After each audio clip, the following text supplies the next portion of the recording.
If you are still not convinced that hogs are bad news, first, congratulations on being the biggest ride-or-die hog fan on the planet. And second, we haven't even gotten to the potential for disease outbreaks yet. Feral swine carry over 30 pathogens and 40 parasites, many of which can infect wildlife. They can introduce Giardia, Salmonella and E. coli into the water supply, and the worry is that an outbreak involving feral pigs would be incredibly difficult to contain.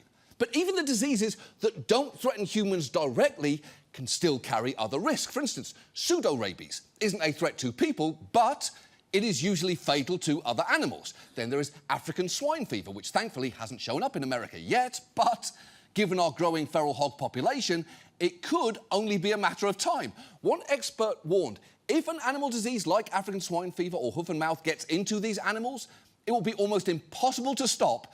It will shut down our livestock industry. And if you're thinking, well, sure, that does sound frightening, but it's not like infected pigs can just buy a plane ticket and fly here. Well, kinda.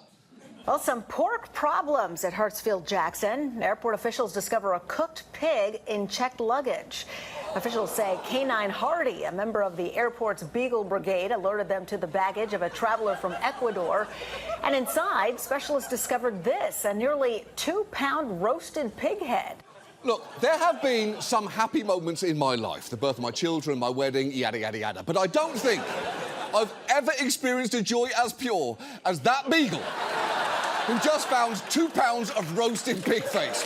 When you're an airport dog, you spend all your time finding boring things like guns or cocaine, but that is the face of a dog who just scored himself a surprise luau. And look, we're all lucky that that pig got intercepted, but I do hope they were careful in disposing of it, because experts that we talked to pointed out that if it had been infected, hadn't been fully cooked and was just dumped into a landfill, feral hogs often feed there and could well have ended up spreading the disease anyway.